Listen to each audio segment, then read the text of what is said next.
On this week's show, discussing transformation burnout with Dr. Giovanna Brasfield with Brasfield Associates, LLC. In this week's news, back in time, bonus episodes, automation, and more.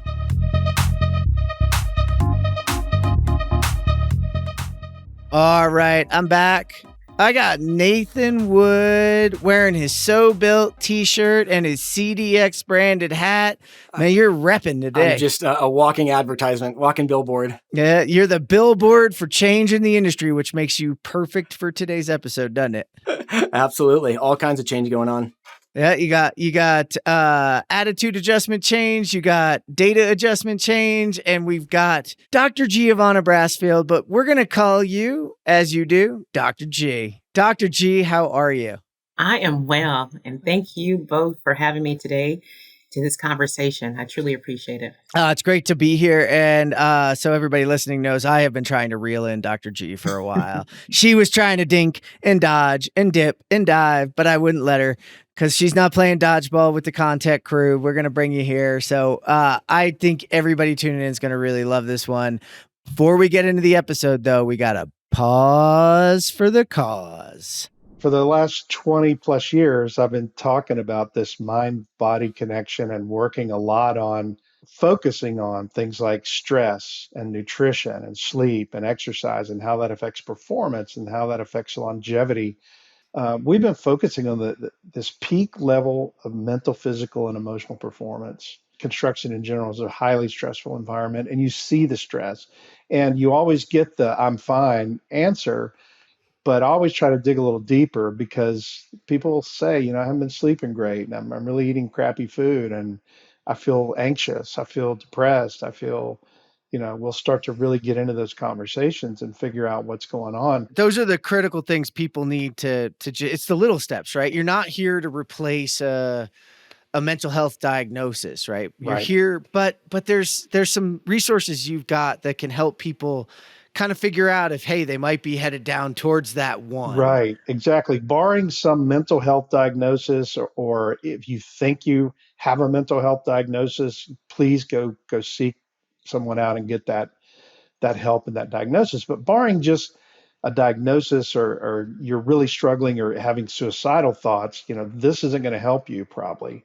But to check in and see where am I now and how do I keep from going down that rabbit hole, there's some great resources. And if you go to brentdarnell.com/resources, first there's an emotional intelligence and physical symptoms survey test. So we get your emotional profile and we get your physical profile based on physical symptoms, and we tell how your body's working. And then we can correlate those two. And if you're experiencing burnout, it will show up in probably both of those evaluations. It's free. You just download it and do it. And just so see where you are. And if burnout's the top 2 or 3 that pop up and show up there, I would pay attention and start to really look at what are you doing with stress and nutrition and sleep and exercise and daily reflection and those kinds of things that we know we need to do to keep us healthy and keep us sane and keep us on track. You've got to check in with where you are. You've got to work on balancing. It's not about the diagnosis. It's about preventing people from getting too far down the road. Like most of our construction folks that listen in, they take care of their cars. They keep them up to date. This is no different. You've got to put in the maintenance on the body, on the mind, because you're racing this car around the track, right? We're not going to change that we're a bunch of race cars out there, but we can change that we do the right maintenance, take the right time, and really check in. One more resource in there. It's the Tough Guy Survival Kit. Guy being gender neutral. It's specifically written geared toward more field folks, but there's a really great chapter on stress management and peak performance in there. And it talks about meditation techniques and mindfulness techniques and breathing techniques. Well, those are all great resources. If you didn't hear that before, it's brentdarnell.com. That's BRENTDARNELL.com/resources. Check them out. They're there for free. Brent, thanks for joining us on this pause for the cause.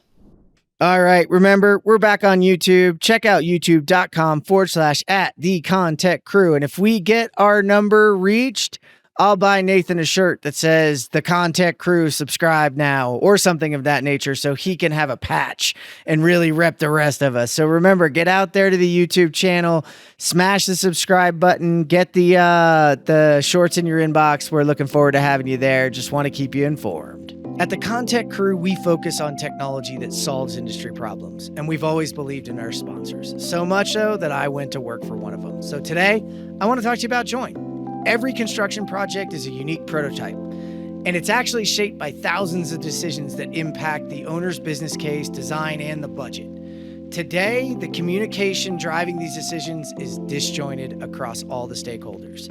Work happens in email, Excel, estimating, resulting in delays, waiting for decisions, waiting for access to information, and sometimes that information is outdated and incomplete. Managing the expectations of the team and keeping the project moving forward is a constant challenge, and a lot of times drives skepticism amongst the contributors. Join empowers general contractors to build with confidence and maximize the potential of every project by connecting these owners through new workflows that fit into your existing processes. We bring design teams and trade partners into a single platform.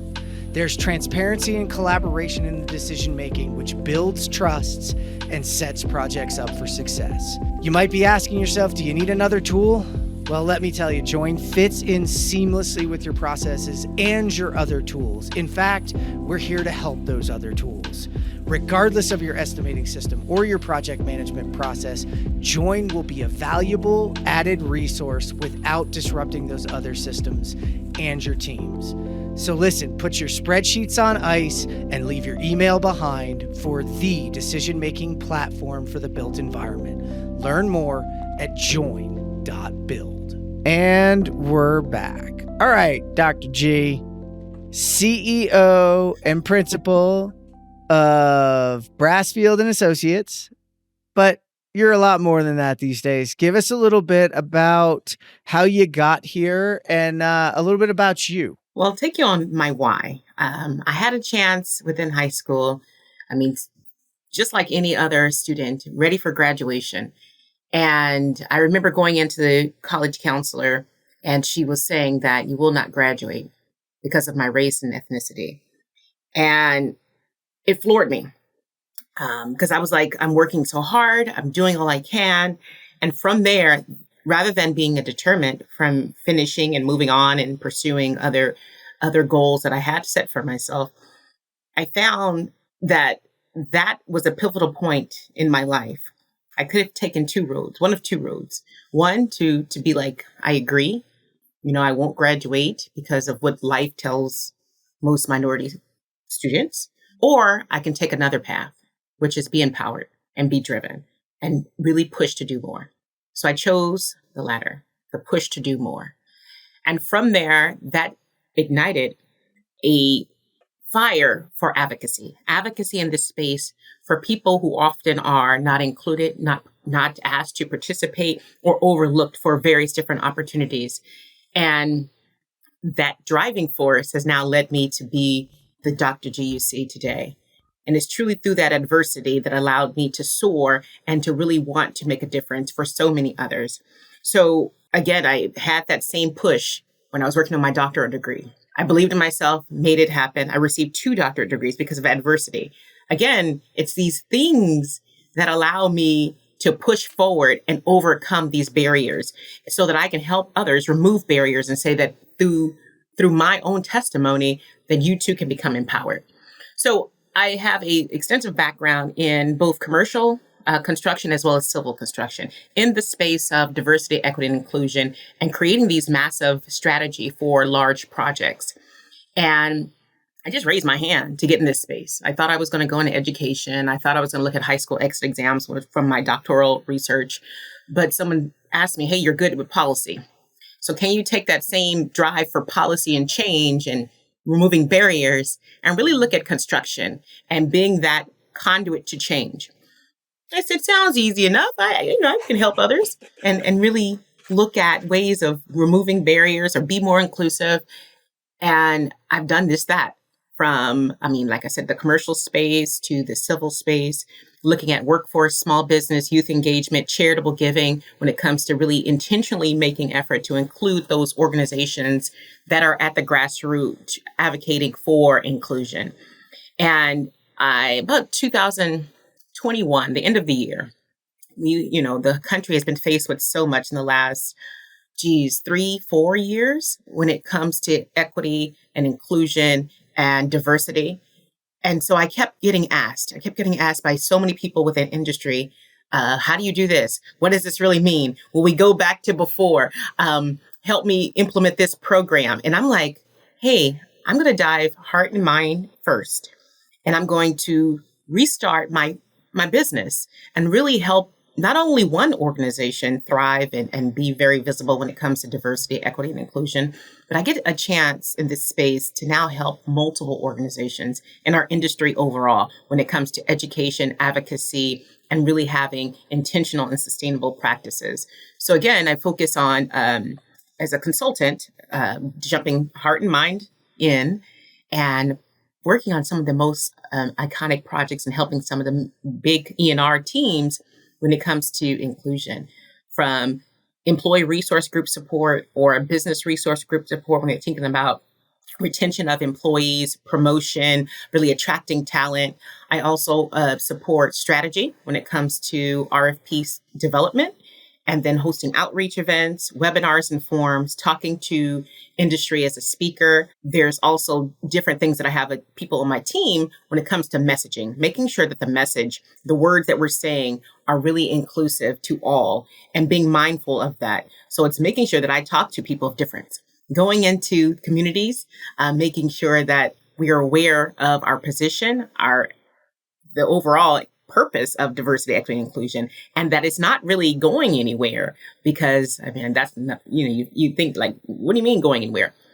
So many people ask me, when did this all start? 3 years ago when we were faced with social injustice that happened, unfortunately. And I'm like, no, these practices, there's a theory, there's a methodology, there's policy that started in the 60s, the civil rights movement. And then there's many different organizations that advocate for this particular space. And then, of course, there's technology, the technology component that captures the data, monitors the data, and helps us with metrics and measurables. Yeah, that was a little round, a long journey of how did I get here and what do I really do? Because people are like, you're fabulous, but what do you do? And I'm glad I'm so here today with both of you to really share this journey of my why, my business, and what I hope for our overall industry. Yeah, I think anybody listening will know why we connected right away, because you started with why. I asked you about where you are and who you are, and you said, nope, I'm starting with my why. You stole all my questions. Yeah, you went through them all. Done. She kept asking me beforehand, what were the questions going to be? You just answered them all. I'm not giving you any questions again in advance. Now I got to come up with new ones. So you got involved and you're doing a lot around strategy. You're doing a lot of that consulting. But what I'm interested in is when you came into construction, what were some of the early issues that you encountered? And maybe where are some of those that have moved forward? And maybe where are the ones that you're saying, listen, we're pulling, but man, we need somebody pushing too. It really was a point where it was not part of the team. So, for example, when I came in, it was considered Dr. G's efforts. It was, even though I was part of an organization, part of a team, part of some amazing minds in industry, but it was still like, oh, this is Dr. G's thing, this inclusion or this community event or this turkey giveaway. There was these different things that it was always mine. And the pivot was at a point where I had a chance to sit down with one of the regional directors at the time. He was serving as a GM. And I said, hey, let's make some changes in how we deliver this message. And he's like, okay. I said, I think it'll help us at our bottom line and help me in us as an organization get the momentum behind it. So let's change, and you take the position in our next regional meeting and talk about why this matters to us as an organization, why this serves as a differentiator, why this can help us generate more revenue beyond the right things to do. We got the right things to do, but how do we get there? So he took that position. He's like, I'll try it out, Dr. G. I'll try it out. So in the meeting, he discloses that this is our event. These are our activities. And he moved me up on the agenda because at first I was the last thing before all the project managers would go back to their projects. They really didn't care what I was talking about. They were ready to go back and win more work or finish their construction schedule, what have you, what they're working on. And so once he moved me on the agenda from after project development. So project development is talking about all these upcoming pursuits and positioning with different design firms or even construction firms, the subcontractors, they're going into all that detail, the dollars, the revenue, the margin, all this stuff. And then now I'm after them. So I'm talking about, okay, that was a great overview on project development and all these resources, but now let's look at how do we position within the small business community, the workforce community, these charitable groups that exist in these areas that we're trying to pursue work. Again, that bottom line, it helped us win the work. And again, it raised the elevation of importance. It was like, okay. And then it became our effort. Everyone wanted to be involved because now there's a dollar that we're disclosing and discussing. We're talking about how this inclusion effort anchors back into project development and it's an overall cycle. So again, it was me attacking the system and saying, well, how can we really strengthen the message and make it not Dr. G's effort? Because one person doing something, you can't really make a lot of change. If you have a whole lot of people moving in the same direction with the same momentum, change will occur. Change will occur. It'll be challenging, but change will occur. And I was looking for a small incremental change for the long haul. That was my overall objective. And I'm so glad some of these things that we started when I was there, they're still doing. And that's what matters. It wasn't about the person. Oh, she's here. We're going to do it because she's saying do it, or this role in this position. It's beyond that. It's part of the organizational culture. So you think about organizational culture and having organizations go in to do more than just because or just the right thing to do. And I hope that answered that question. No, I want to flow on that because as we jump in today, I mean, now you're consulting with multiple different companies with different probably levels of culture, and as you look at adversity or barriers today, would you say are they more so on the internal side, like getting leadership to buy and getting that culture, or as you mentioned, there's also external players as well that play into this that have to get along as well. Like where are the barriers today as you look across multiple companies? I think the biggest barrier I would say is just equity. We talk about, trying to figure out that word. Some companies don't want me to say that. Some companies do. It's just interesting on terminologies. But I'm like, equity is meeting people where they are. What do they need in order for us to advance our overall objective? So some people don't want to really hear about inclusion. Some people don't want to hear about unconscious bias or our differences. So my strategy is going in there and doing some kind of the initial assessments and seeing where they're at. No judgment.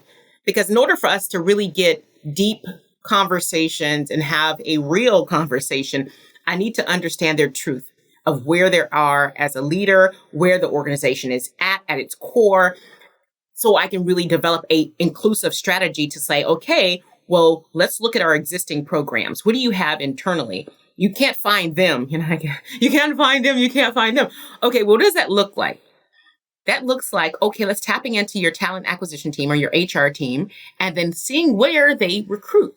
Simple, right? Looking at their recruitment plan. They have it every year. It aligns with the strategy for a number of people that they want to bring in to do these amazing projects.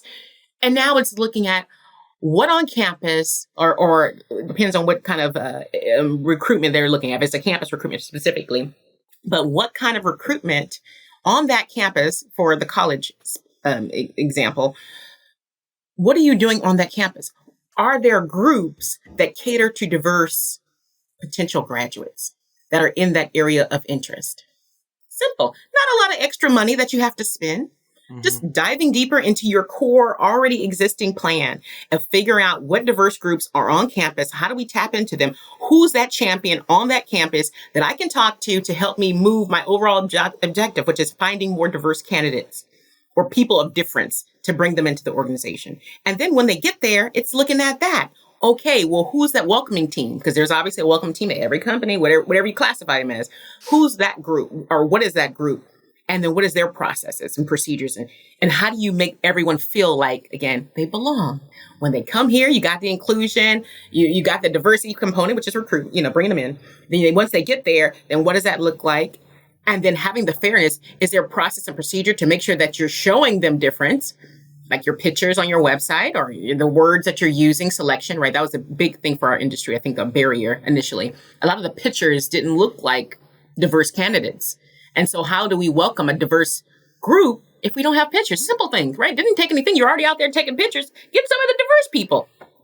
Done. Easy. And you're seeing more change in that space. More organizations are taking that position. Like, these are simple fixes that you can do. And then once they get there, now you have the connection, having the conversation. And I remember it was one executive leader that I had a chance to sit down with and kind of brainstorm on. And he said he had a chance to spend time with a candidate from a diverse background and who had a hardship growing up. And he said he was able to relate. I was blown away. And I said, how did you get to that deep conversation where you were comfortable enough to share your own personal journey? And he was like, well, Dr. G, we just started talking. And it was just one of those things that I was like, I'm going to give him a shot at the end and give him an opportunity to be an employee here. And I'm like, that's what I want to see. I don't want to take Dr. G's class, great profit, granted. But nonetheless, I want the change. That's what I want to see as a consultant. I want to see those changes. I don't want to see just the classes. We took your training, Dr. G, and now we have the Dr. G certificate of allyship. And now we're going to go back to our normal way but we can show them we have our allyship certificate and we've had 2,500 employees go through this training. I don't want that. I want to have the organization and its culture component change and really think and look at ways to be more inclusive. I mean, whether it be project, whether it be recruitment, whether it be promotion, there's so many different gambits where I'm having conversations with different organizations about what that looks like for them. And it has to be customized. It can't be cookie cutter. It can be cookie cutter.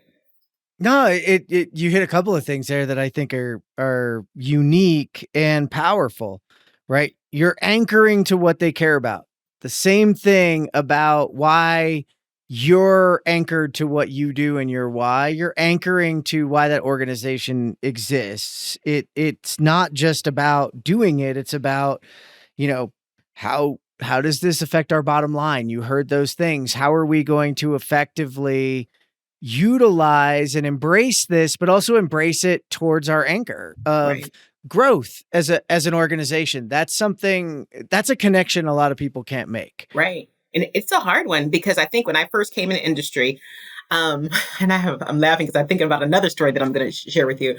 But when I first came in industry, I was thinking about we should do this because it's the best thing to do. It's more inclusive. And then I had this pivot and it's about the bottom line. We're in business to do business and to make money. So how do we do that? And it had me pivot to focus on that. By doing this, we retain, more talent. We don't have to have extra costs for retraining. We also bring in a different perspective. We're thinking about things different. We're going into these diverse communities building. Why can't we have people that look like the community? Again, this change and shift. And I think back, what I was laughing at is I thought about this one young professional I had a chance to mentor and bring into industry. I gave him a chance. He was, when the time I met him, working at Trader Joe's. And I remember the interview panel, they're like, well, he doesn't have the background. He can't do this. I don't know. And I said, Trader Joe's teaches customer service. He's going to have the best way of looking at things when things get hard and difficult. And we interviewed him in a round robin. Everyone loved him. He was able to blow away the interview panel. And then in that first day, he comes to work. I'm like, hey, look, I don't have time to give you the whirlwind around the office. But what I want you to do is go with me to this letter. It was a letter that we received from the owner, and we were trying to defend our position. And I said, it's high level meeting. I just need you to sit, listen. We'll talk about it later. He's like, oh, okay. So he goes with me to this meeting and we're talking about scenarios. We're talking about dollars. We're talking about huge financial impact if we don't deliver on this particular contract obligation. We're talking about how do we mitigate risk, all these deeper conversations. And then afterwards with debrief, he was like, whoa, Dr. G, you took me on from 0 to 3,000 so fast.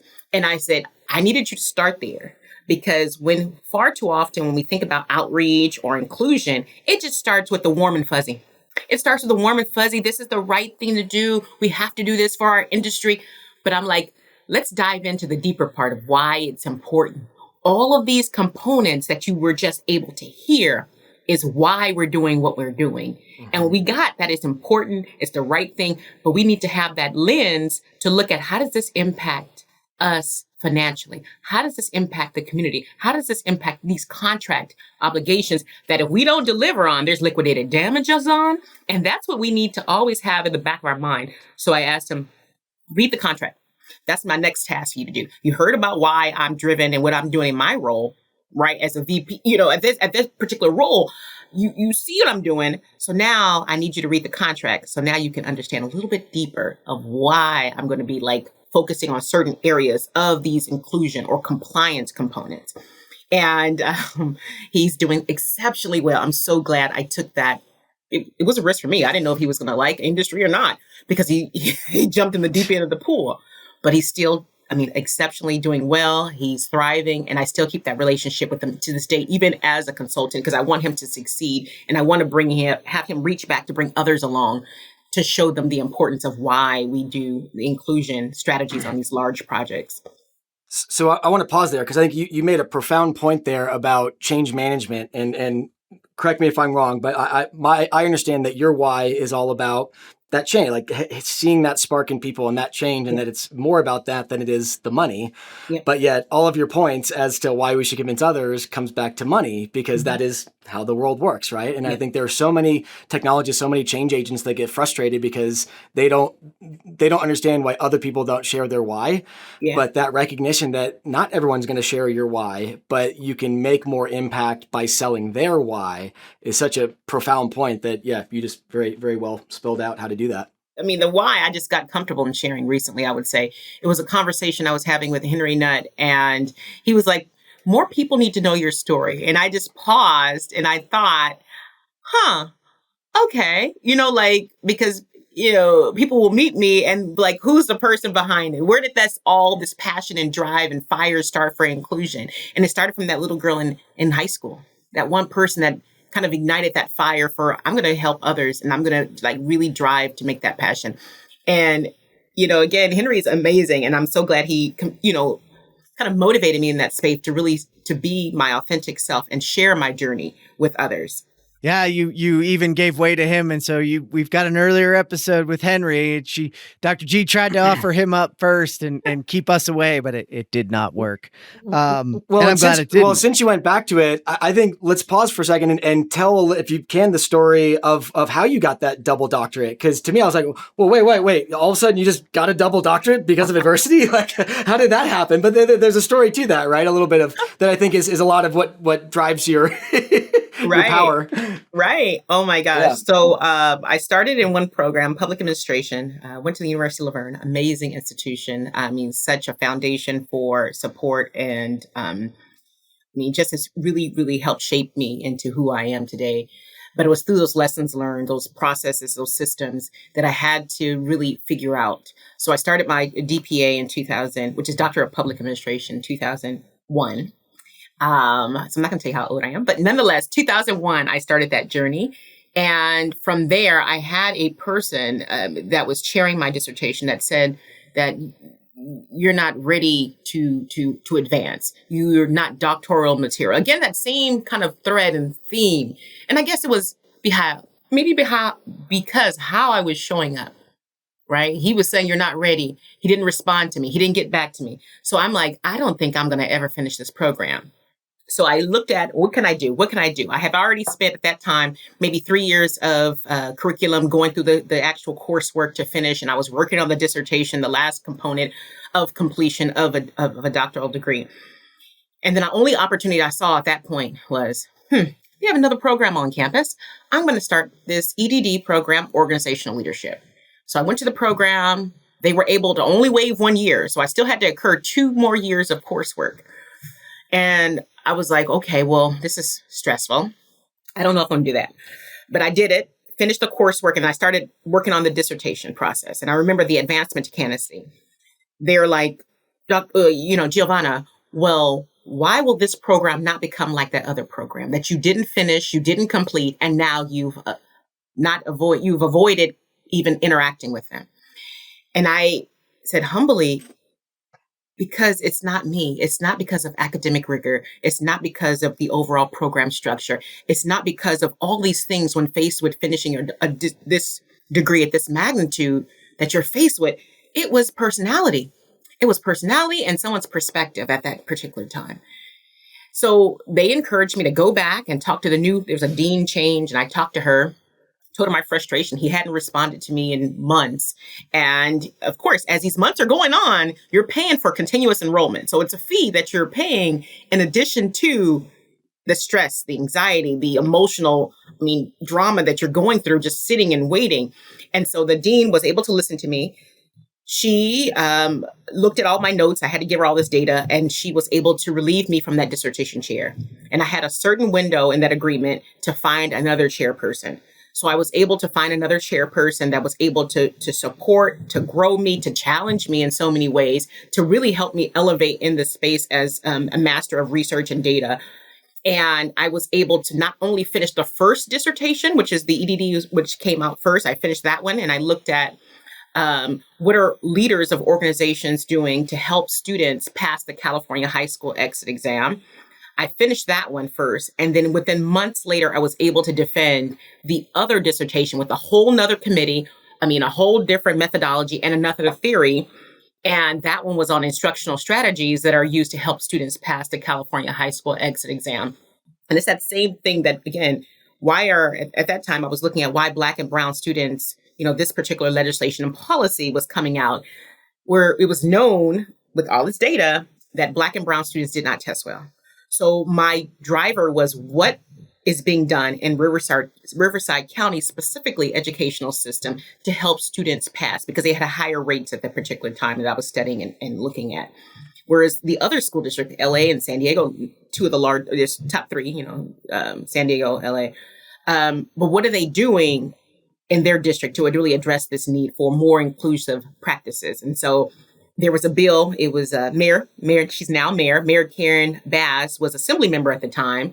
She allowed me, it was the belief in her, she believed in me to let me test my research instrument on her educational committee. And from there, the feedback I got back was they were trying to float multiple measures. At the time, it was an assembly bill that didn't pass, but multiple measures to help students get out of high school. And so it's kind of like, again, that driver to remove barriers, to help others, to figure out how marginalized communities can have their voice heard and be included. But these things that experience me fuel me, because I'm like, no, there has to be a way. I cannot let this overcome me or define me, but use it as a way to figure things out. That's how I got the two degrees and in the same academic year. But I figured out the system. I figured out when you were supposed to have your forms in, when you were supposed to make sure that you advanced, who did you need to talk to? Like, all of that was critically important to make sure you're hitting your deadlines and moving your milestones forward. Which probably leans to why our environment is such a great place for you. Yeah. And the environment in which we're in, right? Because you overcame barriers. Yep. But conflict with a manager. That's a huge thing that came up in our retention surveys, issues with conflict with a manager. And that's and not that barrier and conflict that that generates the fire, but then you turn around now and give support and growth to others because you found someone in that process that supported you and helped you grow. And then you also figured out the system. Right. And I think that hacking of the system, right, and understanding it is how you unlock it. Yep. Because I will draw you back to what you said before about how you use and guide organizations that are going through those requirements and those needs. And you say, hey, you're doing all these things as an HR organization, a recruiting organization. We're not changing the dollars or anything. We're rerouting. Right. So we're hacking the system to go and take those funds and focus them to the areas we need to be compliant, but that are also going to be more fruitful. Right. And then connect them to the next piece of the process, which is onboarding and making sure they're supported, and also have people there that will support them. Mm-hmm. And understanding that part of that process is the words you use, the pictures Mhm. you use, and the way Mhm. that you show up, Yep. which really ties all the way back to those barriers that you went through in the first place. That is a phenomenal origin story, so to speak, but Right. also I think it explains a lot of why what you do is so successful right now. Yeah. Yeah. And I hope it's sustainable. My goal is like that we have these conversations, but different conversations down the line about what can we do? How does the industry continue to elevate? And we don't have a workforce shortage, these simple things. And there was a article not long ago that Construction Dive had, and it was about the Hayes study. I think it was like 2017, 18 or something. But they were talking about more than 80% of construction professionals would consider leaving their current role, according to that survey. And I'm like, are you kidding me? Or they would consider 65% of them would consider pay cuts, which is crazy, right? For moving out into another career or another industry. And that kind of aligns with what we're seeing today, right? When you think about the retention survey, kind of the same thing. If you think about leaders and they don't want to work for that particular, they're leaving industry. Why are they leaving industry? And it's like, what can we do? The simple stuff that we currently have in place to really retain this. We have to retain. I think about this major project, and it was I think it was Kansas City KDOT project, and they were experiencing liquidated damages. And you think like, oh wow, what are they? Why are they not doing it? Maybe the materials didn't get there in time because they were missing their mark. They couldn't get the project complete. It wasn't because of materials. It was because they didn't have enough people to finish it in time. And I'm like, we got to really, we've been talking about this workforce shortage. We've been talking about the impact industry. We've been talking.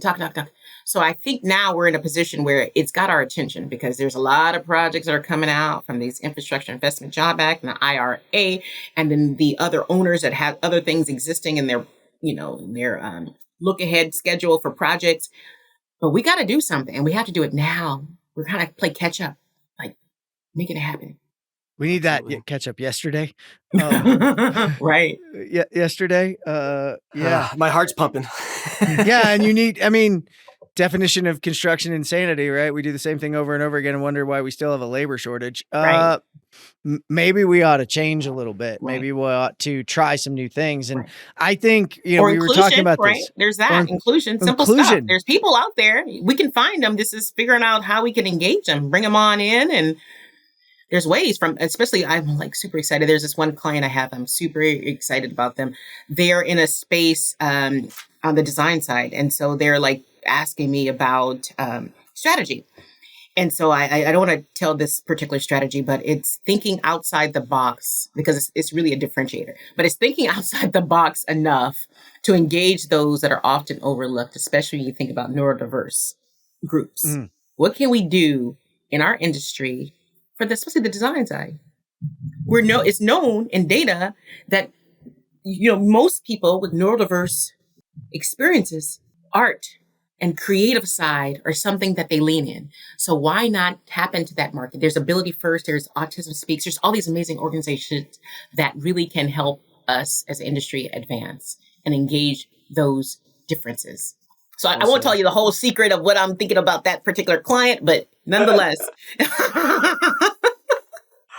That's right. Some of those things need to stay secret. Some of them, there's got to be some sort of secret sauce somewhere. But it's not, because again, we do these presentations, we're sharing, we're super excited about our secret sauce, or you figure out how the other contractor won the work and then they're promoting it. So you learn the secret sauce, but the how it's applied is the differentiator. Right? I was going to say, just because everyone does the same thing, we all know about some of these practices, right? Inclusion, this is what it is, this is what it isn't. Lean, all these things, but how we apply it is usually the difference.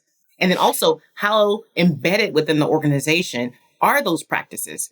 Different. Yeah. Yeah. It's very different. And, we were just at an event, and I'll be covering this in the news, but we were in an event and that was the focus, was just give it all away. Yeah. Right. Cause it isn't a secret sauce, right? It's it's actually how you use it. It's how you implement it.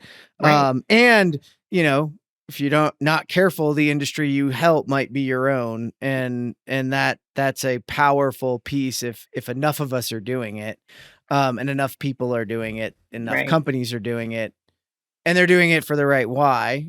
right, with guidance, Mhm. then we might help each other. Yep. We might solve some of the problems that we have, or at least start making some good dents in them. Nathan, you got that look on your face. Well, all I can say is knowing and doing are two very different things. Because Ooh. yeah, like I mean, I know a lot of the things that Dr. G has been able to do, and I'm in awe at them. And I know that I don't have the capability or I mean, oftentimes the lived experience of certain things. I mean, that's a part of this is it's one part secret sauce and one part superpower, and kind of understanding that we all have different superpowers that we bring to the table, and how do we bring our best selves and to be most effective. I think you've shown great examples of facing adversity, thinking outside the box and coming up with new ways. And I think just the only thing I hadn't mentioned here that I'd written down was your natural growth mindset in this whole industry of so many folks that have that fixed mindset, and that how frustrating that must be. But also like just I guess that would be my last question, maybe, as a lot of us are as change agents facing a lot of this burnout. Like, do you face burnout? How do you deal with it? What keeps you going every morning? Yes, I do face. Hello, my name is Dr. G. Oh, you mean you're normal? And I face burnout. Damn, I thought you were special. No, because you're talking about minds and hearts, right? You talk about DEI is a different type of driving force, right? You're touching that emotional strength, the right thing to do. It's all of those things, and you're trying to put it back into the box, which is a financial box. And it's always, for me, it's one of those things where I'm like, it's so rewarding. You have this one person, maybe, for example, I'll give you there was this one person, she was from incarceration and trying to go, she had her 2 children trying to go into construction, and she was given an opportunity and a chance. From there, she decided, hey, I want to learn about the business side. So she did. She came in as an apprentice and she elevated, journeyed out, learned about, the business side, how to bid a project, construction schedule, all that detail behind it, and was able to start her own business. And now she's killing it. But it's just those kind of opportunities. But it wasn't an easy road for her. She does all this rebar, she does steel, all this stuff that she's able to work with all these companies. But it is these kind of, thing to push. You always have to be looking ahead. So when I think about burnout, that's you think about DEI fatigue. That's the newest trend. There's a lot of data and a lot of research in this particular space. And you're seeing where there's movement in DEI right now. There's been in the last 3-4 years when we have a lot of movement, but there's also a significant wave of opposition. We've had so many different ways of which people, it's almost like, can we go back to normal? Why are we here? What are we doing? And it's beyond what I've ever seen before. So we're seeing more practitioners in this space either leaving. I think it was a RAND conversation I was having, but it was looking at a year and a half, professionals for DEI are turning over and leaving DEI space across industry. So this is a larger than just construction. But again, it is that whole fatigue across the board. And we can look at maybe fatigue is being tired, being not wanting to participate, or it could be even the fatigue of camouflage, where we're blending in the backgrounds of these organizations to simulate or promote that we are about DEI, but we really weren't so much about DEI. We're going to go back, right? That fatigue. You think about the wear and the tire. And I'm working on an ed op with the National Coalition for Equity Impact. So that'll be coming out a little bit later on DEI fatigue and how it's looking at for policy perspective and legislative bills and legal cases that are all out there to dismantle civil rights achievements. And you'll see, like, from Florida to Texas to Utah to California, there's a surge of these legislations really reaching an all-time high. But again, it's an ed op. Hopefully it'll come out within the next month and a half. But it's us trying to really capture the DEI fatigue as a whole and put 2 different spins on it, from fatigue like camouflage style, or even tired and being burnt out. That's where I think, some of our listeners, we can draw together, because I think we're seeing in our space, on the technology side and on the innovation side and on the leadership in that, same, very different, but very similar in barriers and overcoming and process and change.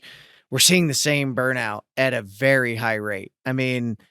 Nathan, we can talk about it from Sobelt. I mean, how many people shared during that day the level of burnout each has experienced? And I would imagine a group of folks, Dr. G, like yourself, together in the same room like that would say, yeah. And that's scary to me. I mean, it really is. I feel like we're at kind of a precipice there a little bit. Yeah. It's a very scary one, dangerous one. We can tip forward or tip backward, and either way we fall over, right? Yeah. I think it's a sustainable march forward, progression that we need. And I'm just interested in, looking at the bills and the ed op and those opportunities. But if anybody's listening that has some of that burnout right now and some of that fatigue in the real way, what's your advice? Henry always talks about putting your oxygen mask on first before you can help others. So as a parent, I know that. They always come by and they go, make sure you put yours on first. I go, I know. And I always think about that. I always think about that comment because you're right. Henry does always say that. So I think about that when you say, how do you prevent your own or individuals' burnout? Is make sure that you take care of yourself first. Being able to press pause, it's okay. To say, I need some time off, it's okay, right? You think about employee performance, and if you're showing up and you're not really there, how productive, how efficient, how effective are you going to be to the overall team? Because again, we operate in teams quite often for projects, for work, for volunteer stuff, teams. So if you're not showing up 100% to that team, what real value are you bringing to the overall? So for me, I mean, that's what I encourage. I would take that same wisdom that Henry shared with me, which is putting on your own oxygen mask first and being okay with to say, I need this time right now for me to get it together, and then regroup, come back stronger than ever, because your perspective's going to be clearer. Your thoughts, what you're going to bring to the team, your drive, all of those things really, really matter. Yeah, that authenticity that you show up is there. And it's funny because that did come up on the show with them. And I say the same thing and learn the same thing. It's that's why they teach you that. It's why self-care gets seen as selfish, but it's not. It's selfless, because you got to show up for yourself first. But I think that's such a challenge in our milestone-driven, project-driven, results-driven world. We don't appreciate or respect someone who does that. And what I found interesting, I'm reading a lot of Brene Brown's work recently, and love her. And one of the things that I keep going back to is clear is kind. And boundaries are part of that. And knowing a boundary and saying no, as a people pleaser, Nathan, you know this, and me, saying no is very hard for me. Right. Me too. But it will take me to burnout. Yeah.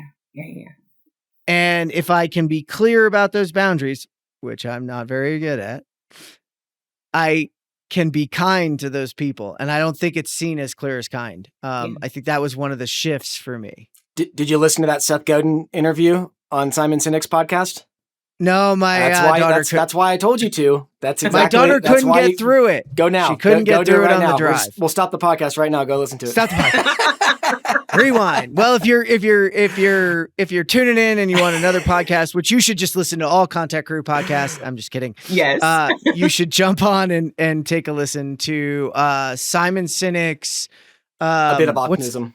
A Bit of Optimism with Seth Godin. I have it queued up, but I have not finished it yet. So, maybe when we're finished here today and I'll get out on the bike and I'll throw that one on. But, it's competing with Brene Brown, though. So it's tough.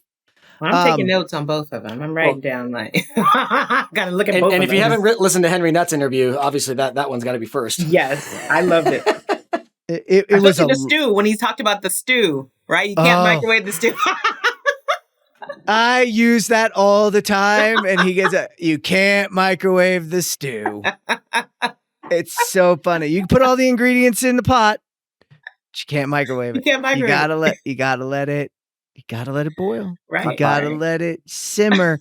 I am not kidding you. I had just had a conversation with a person that at an organizational level, they are trying to microwave the stew. And I can't. Here's Will be one. too How do you explain to an organization that you just can't microwave the stew?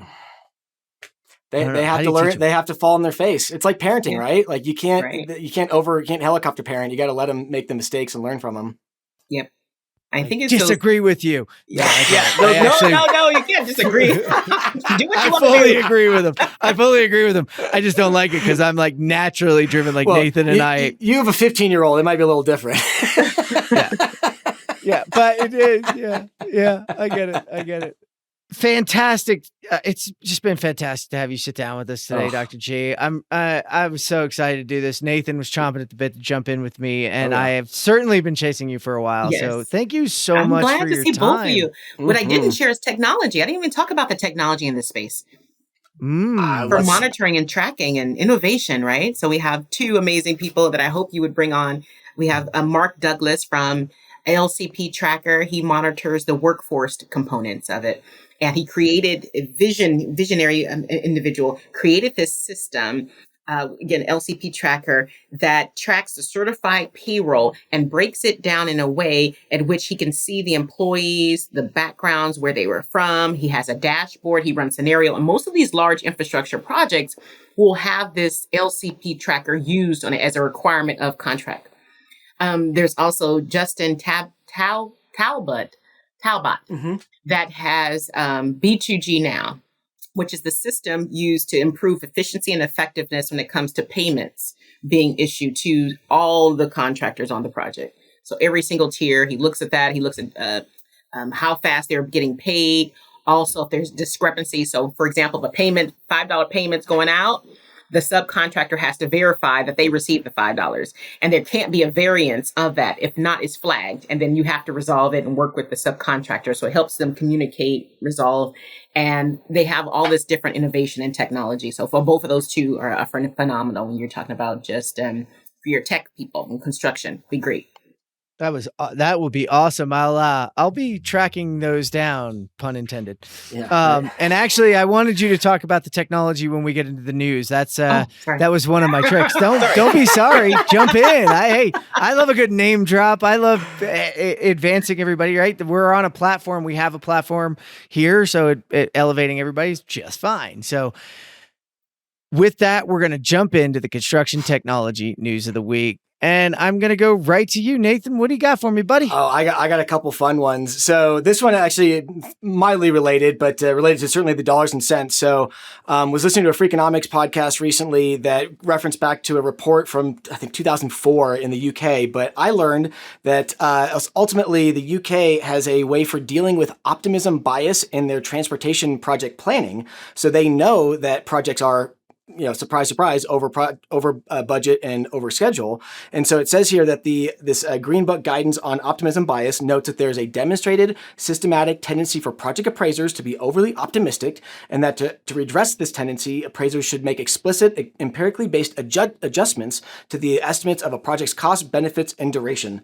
So essentially what that's saying is that they apply a factor cost to projects in order to better budget for taxpayers and other things as a way to get rid of that optimism bias, which is something that we certainly deal with a lot in construction. So those of us that are data nerds and always looking for different ways to impact public policy or look at them, I thought this was kind of a fun share from the archives that may provide some good evidence for you to make your case for similar changes here in the U.S. I think you're on to something there because I'd be really interested. I'm going to have to dig in and read longer because this was a long one. Oh, yeah. I didn't read it myself. I just listened to the podcast. Yes. Hey, that's okay. That's a biohack, right? Or some sort of, it's a learning hack that you can read, you can listen in. But for me, this has a lot to do with, we see this in estimating all the time. How often do we really apply the best case scenario to everything we're doing, and we expect sunshines and roses, and things aren't sunshine and roses in our business at all. No. In fact, they're not in most life. And so there is a bias there that it's kind of cool to see if data can uncover that bias and inform our future, right? One of the beauties of is data. People try to take data and say data driven. It's like, no, the data doesn't drive. The data informs. Right. Data reacted. Yeah, it's data informed so that we get better and more accurate and more targeted into the future, right? If we didn't have things measuring what Dr. G's talking about, we really wouldn't know if we're making a difference or not, right? It's part of the process. What gets measured gets managed, right? Yeah. And even one thing that's interesting to note in the numbers is that like roadways, for instance, would range from 15 to 32% over budget, but rail projects were between 40 and 57% over budget. Wow. And then of course, the IT projects were between 10 and 200%. Surprise there. How did they determine the factor to use on those? Right? Well, because you don't know what you don't know, especially with IT, right? Crazy. This is true. But my other one is more of a kind of a fun share for myself, as I'm always learning new terms. And thank you, Dr. G, for educating me these last few years. I know like terms like intersectionality and other things that I'm always learning as we go. But one that you mentioned equity quite a few times, and I was reading an article, just shared one here from International Women's Day about equality versus equity, two terms that I had just kind of assumed were synonymous. And there's some really great graphics in here that explain the difference. I'll read the definition real quick. So equality means each individual or group of people is given the same resources or opportunities, versus equity that recognizes each person has different circumstances and allocates the exact resources and opportunities needed to reach an equal outcome. So I thought that was a really interesting nuance and kind of, again, we were brainstorming different examples either within the workplace or within construction specifically where we are either doing equality and we should be doing equity or good examples of equity. I don't know if you had any offhand. Right. I think when we think about equality is just making sure everyone has whatever it is. Everyone's equal. Everyone has something of whatever it is, equal access. But then if you think about equity specifically, it's really meeting them where they are. What do you need to be successful? Do you need more time to fill out this particular employment application because of your learning disability? Or do you need additional benefits that support your partner? How do we make sure that we have a equitable process? And I think about the work, I have a chance to serve as chair of a steering committee with RAND Foundations. It's called the Center to Advance Racial Equity Policy. Equity is that key word in there, but it looks dedicated to issues of social justice and racial equity. And the center supports like a portfolio of innovation, high impact racial equity research and analysis, and really collaborates, as a whole to inform more people about the difference in equity as a whole. And there's so much research and so much data that they have out there. But having conversations, and I think the biggest one, her name is Dr. Rihanna Rogers, who's the center director, phenomenal, brilliant person. I mean, gosh, she would be great to have on here too. She's really good with the numbers. Like you guys would geek out all together.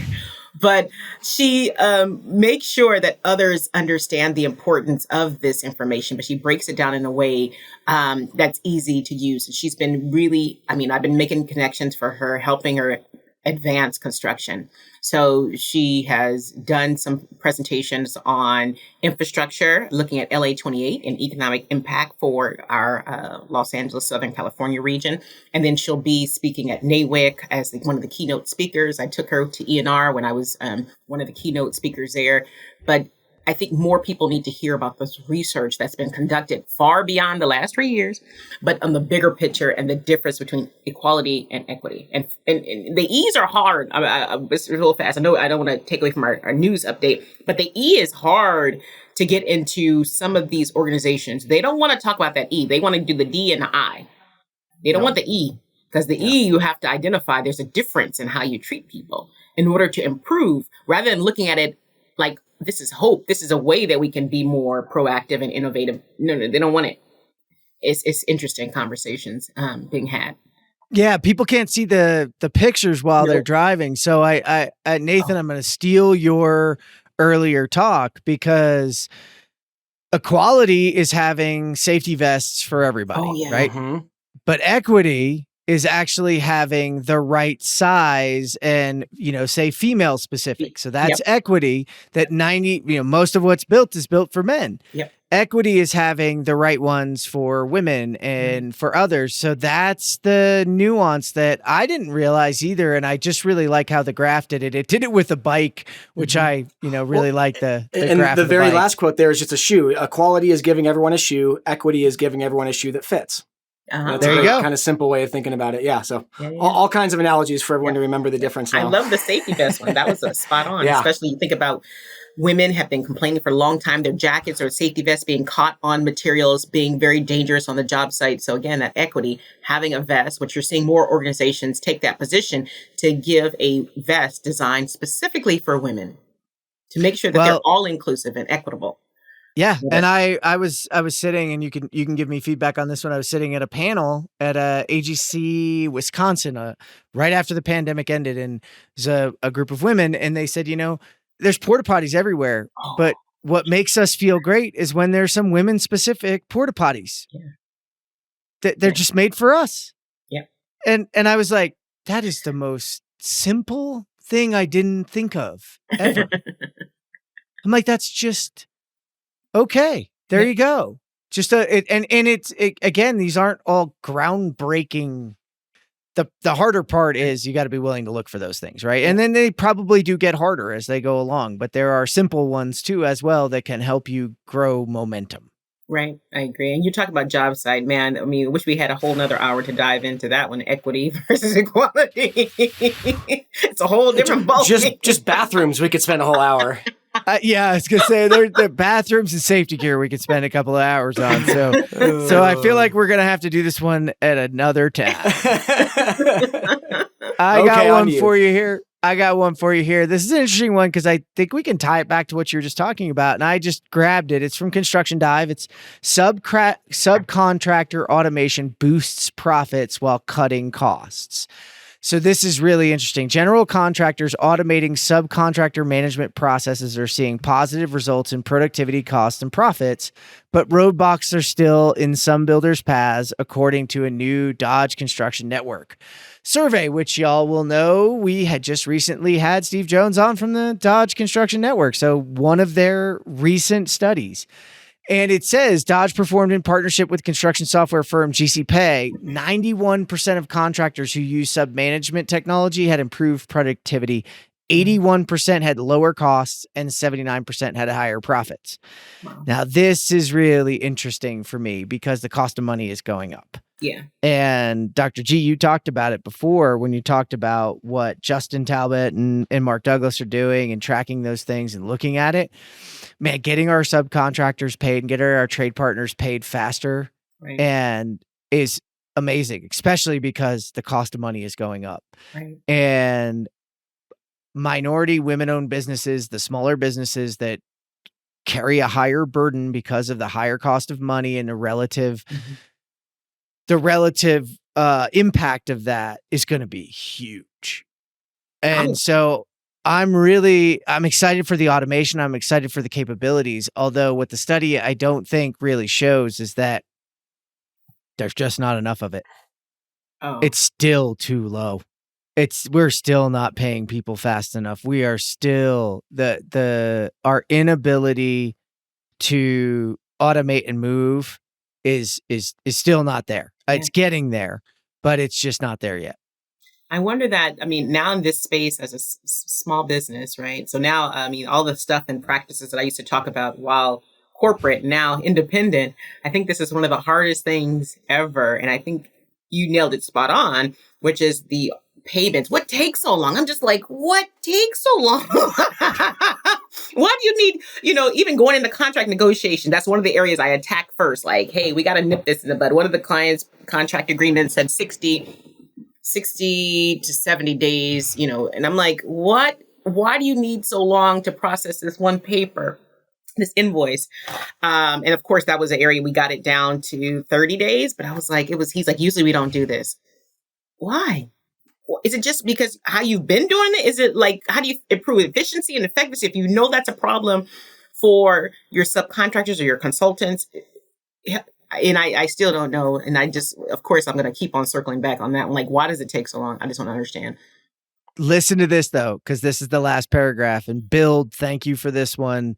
Indeed, in 2023, subcontractors have increasingly paid out of pocket before getting paid themselves. Mm-hmm. Results from Builds showed that 87% of respondents reporting paying out of pocket, up from 62% in 2022. Mm-hmm. Yep. Think that about that. That does not surprise me at all. At all. Or people, some of the people will approach and say, hey, Dr. G, we need to do this, not without an LOI or agreement. You might have to do a retainer. Depends on how fast, what other contractors say about you. Yes. But let's flip that script, because here is something for any of you GCs in that market. Mm-hmm. If you can, and there is great new tools out there to help you with it, if you can speed up that payment cycle, you can fuel your engine faster. You can be the GC of choice. You can chase more work. You can be a bigger, and you can grow, and people will love working with you, and you will deliver even better projects. So There you go. We'll put the dollars to that. Yeah. Great points. Great points. And the last one's just a plug. And that's right. I get to do this every once in a while and give a plug, because I'm on more than one podcast, if anybody didn't know that. The Construction Dorks. We just did this So Built. We released a bonus episode. We sat down at the table the day after the So Built summit. And Nathan, you're calling it something new. The term is transformation summits. I think Charlie had called them unconferences or something. Yeah, it was. Of course he did. I know, but this idea of regardless of the topic, just coming together as a group to go through this sort of experience, transformational experience that Kelly so well articulated, and others that were there. I think it was a powerful event that I'm glad we were all down there. Yeah, it was a lot of fun. I learned a lot. And on the bonus episode, Charlie Dunn that you referenced, Nathan Wood, you're on it. Christina Henkai, the organizer's on it. Tony Altimus, who, gosh, was he awesome. From Quant, yeah. Yeah, from Quant. Jesus Jesse Hernandez, Armando Mondo Tanalis, and Kelly Lubalai were all sitting around the table, and yours truly threw a microphone in front of them and captured a little moment of gold, in my opinion. So give that a listen, jump over and become a Construction Dorks fan, because, we're getting a whole bunch of stuff done in a whole bunch of different places. Right, Dr. G? Right. I agree. Well, with that, I want to call this a wrap for the day. I'm really excited you finally let me pin you down and get you on the show, Dr. G. I hope it wasn't as painful as it might have felt. No, this was great. I mean, I really enjoyed our time today. I mean, just speaking with you. I mean, it's always great to have these connections and touch points. And I hate that it waited so long, but I'm glad it won't be the last time. And I look forward to more. It won't be the last time, nope. And that's all right. It was the right time, right? That's the way it goes. Yep. Nathan Wood, it's just always fun to have you on the show. Hey, anytime I can tag myself in there, it's a tough gauntlet with all those hosts. I had to fight really hard to get Dr. G for this one, but I raised my hand. I was lucky. Yep, 14 Might hosts not be lucky these next days. time. You never know. You never know. I think you got both of you guys. I'm all in. Just give me the dates in advance. Yeah, we'll try to get you those dates as far out as we can. And listen, if you guys aren't following Dr. G, check her out. We'll have her LinkedIn, etc. there. Follow her. If you're looking for someone who can really help you with that change and navigate what are difficult waters, right? They're difficult waters, but anything worth doing is difficult. Technology, DEI, all those change. Change is difficult, but anything worth doing is, and the satisfaction of doing it right, well, that's the part we all get to have. Ooh. So thank you for tuning in today to geek out for our interview with Dr. G. To read all our news stories, learn more about our guests, and to listen to this show, visit thecontechcrew.com. This is the ConTech Crew signing out. Until next time, enjoy the ride and geek out.